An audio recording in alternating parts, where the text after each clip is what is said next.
Physics 9th का part 10 शुरू हो रहा है। चैप्टर साइंस एंड मेजरमेंट, विज्ञान और मापन, पहला ही चैप्टर है।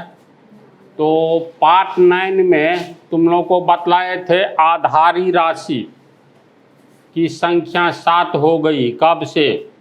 1960 ईस्वी में तौल एवं माप का जो महासम्मेलन हुआ, फ्रांस की राजधानी पेरिस के बगल में एक शहर है जिसका नाम क्या है? सेवरे। तो इस सम्मेलन में आधारी राशियों की संख्या 3 से बढ़कर कितनी हो गई? 7। जो पिछले पार्ट में बतला दिए हैं सब कुछ। इसके बाद ये 1960 में कौन सा महासम्मेलन था? ठीक इसके 10 साल बाद 1970 में, सुनो, 1970 में 14वीं तौल एवं माप का महासम्मेलन हुआ। समझा? तो SI पद्धति का जो जन्म हुआ, इसमें 7 आधारी राशियों के अलावा 2 संपूरक राशि को जोड़ा गया। समझ गया ना? संपूरक राशि का अर्थ इतना ही समझ लो, ज्योमेट्री में पढ़ा है ना, संपूरक कोण, सप्लीमेंट्री एंगल। जब 2 कोणों का योग 180 डिग्री होता है तो दोनों कोण को एक दूसरे का संपूरक कोण कहते हैं। तो संपूरक का अर्थ तो समझ गए हो ज्योमेट्री में। तो 2 संपूरक राशि को जोड़ा गया। ये संपूरक राशि वास्तव में फिजिक्स की राशि नहीं है, भौतिक की राशि नहीं है। ये तू संपूरक कोण ये सब कहाँ पढ़ते हो? ज्योमेट्री में न पढ़ते हो? तो ये ज्यामिति यानी ज्योमेट्री का ये राशि है, फिजिक्स का ये नहीं है। तो इसको जोड़ा गया। SI पद्धति में आधारी राशियों की संख्या 7 और संपूरक राशि की संख्या 2। समझ गया? एक हो गया समतल कोण, एक हो गया घन कोण। इसको जोड़ा गया है और इसके मात्रक को जोड़ा गया SI पद्धति में। अंतर्राष्ट्रीय तौल एवं माप की जो SI पद्धति है, अंतर्राष्ट्रीय पद्धति, इसमें जोड़ा गया। तो इसको ऐसे याद रखना, SI पद्धति में 7 भौतिक राशि होते हैं, आधारी राशि, बेसिक क्वांटिटीज, और 2 संपूरक राशि अलग से होते हैं। इसको ऐसे भी समझना, जैसे मान लो संपूर्ण भोजन, दाल भात तरकारी हुआ न जी, कोई अलग से खा ले क्या? तो दही और चीनी। बहुत जगह भोज वगैरह में होता है, तो दही और चीनी मान लो नहीं, रोज़ तो लोग नहीं खाता है, लेकिन भोज में दिया जाता है, कहीं पार्टी उटी होती है, तो इसको कहेंगे संपूरक। दही और चीनी को संपूरक भोजन कहेंगे। यानी इसके नहीं भी रहने, हाँ, पूरा करता है, भोजन को संपूर्ण बना देता है।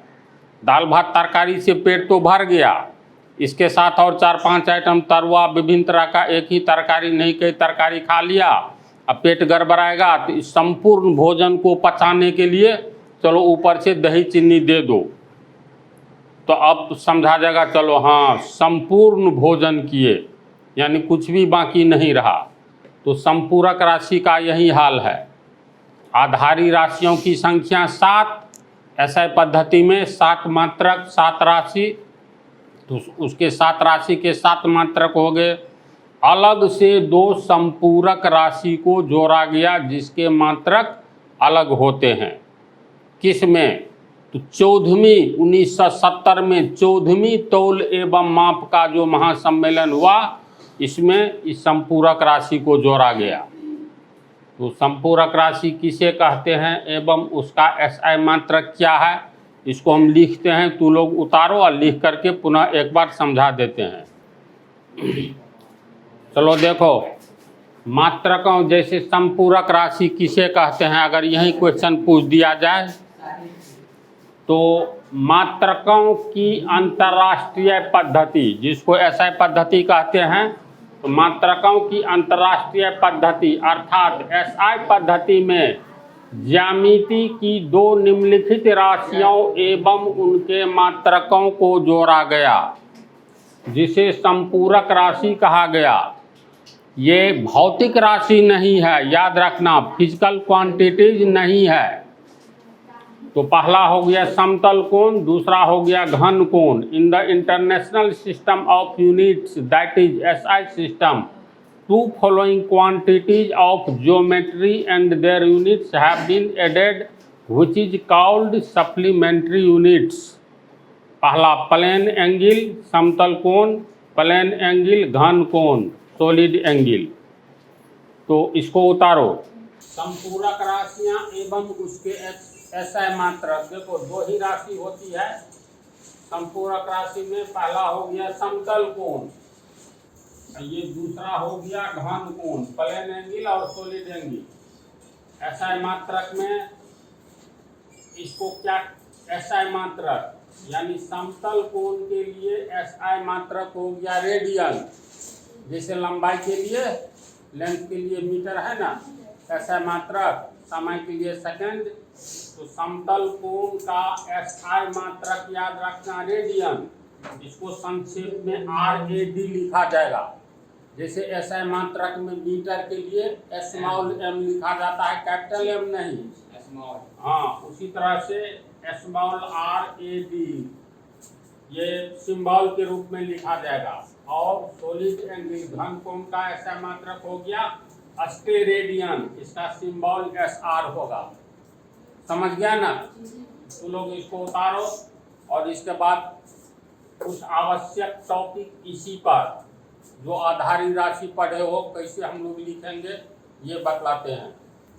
देखो बराबर जो काम आएगा उसको तुम लोग एकदम सरसरी निगाह से देखो।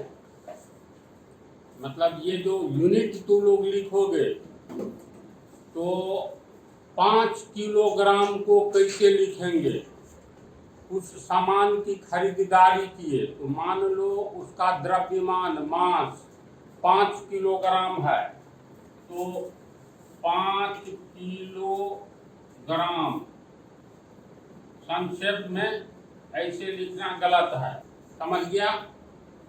इसको कैसे लिखेंगे तो 5 किलोग्राम, किलो लिखते हैं ना किलो, तो के कैपिटल के कैसे होता है देखो, ये हो गया कैपिटल के यानी बड़ा अक्षर हिंदी का, एक छोटा अक्षर होता है, छोटा में कैसे होता है देखो ये हुआ। अब जैसे किलोग्राम लिखना है तो ये के का ये वाला जो है ना ई लाइन होना चाहिए। समझ गया ना? ऐसे नहीं, बड़का के नहीं। याद रहेगी बात। फिजिक्स की दुनिया में, गणित की दुनिया में जब इसका साइंस की दुनिया में उपयोग करोगे तो 5 किलोग्राम को कैसे लिखेंगे, स्मॉल के, ये नहीं लिखेंगे, ऐसे लिखना ये गलत है। समझा? ये कैपिटल के हो गया, याद रखना है इसको, ये गलत हो गया तो सही क्या होगा, स्मॉल में लिखाएगा। जैसे 5 kg, ये सही है। समझ रहे हो बात को? कहीं पर लिखना है 5 मीटर तो 5 मीटर को संक्षेप में लिखेंगे 5। ये बाहका m दोगे तो ये गलत हो गया। स्मॉल m का 5 मीटर के लिए मतलब ये गलत हो गया, ये सही होगा 5 स्मॉल m, 5 मीटर। सब समझ रहा है? 5 किलोमीटर अगर लिखोगे तो 5 स्मॉल के km किलोमीटर। ये सब हर हाल में ध्यान देना है। 10 सेकंड लिखना है तो 10 कैपिटल S नहीं, ये गलत है, 10 फटका सेकंड। समझ रहा है सब आदमी? इसके बाद मान लो 5 ग्राम लिखना है। 1 ग्राम देखो 1, या तो पूरी बात लिखो तो 1 ग्राम हुआ ना। इसको संक्षेप में कैसे लिखेंगे, 1 स्मॉल जी। फिर जी के आगे एम नहीं दे देना है ग्राम। अगर एम दे देगा तो इसका अर्थ क्या हुआ, 1 जी से ग्राम एम से मीटर हो गया। एकदम किसी भी हाल में ये मिस्टेक नहीं करना है, इसलिए सब कुछ सीखो। 1 ग्राम ऐसे लिखेंगे, और ये नहीं सोचना जो 1 ग्राम से अधिक बहुवचन हो गया। जैसे 1 लड़का लिखेंगे, फिर 2 लड़का नहीं 2 लड़के, 3 लड़के लिखते हैं ये, तो 1 ग्राम ऐसे ऐसा न दो। फिर 1 से अधिक, मान लो 2 ग्राम, बहुवचन में एस जोड़ देना, उसको नहीं करना है।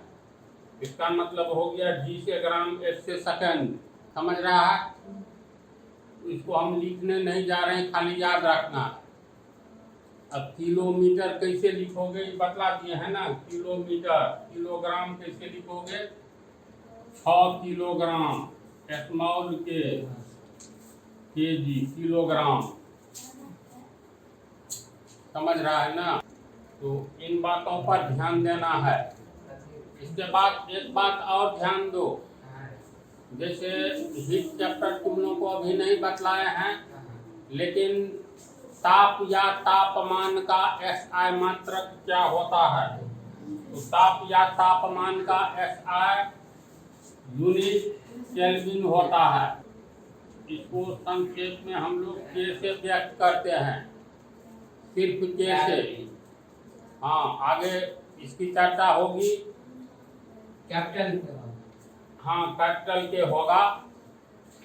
तो जैसे सेल्सियस डिग्री में बिहार का औसत तापमान 30 डिग्री सेल्सियस है, तो 30, और फिर यहाँ डिग्री 80 से सेल्सियस लिखते हैं।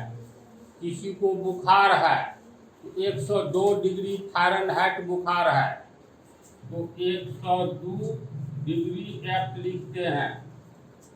सेल्सियस, फ़ारेनहाइट, केल्विन, ये तीनों ताप या टेम्परेचर को मापने का यूनिट है।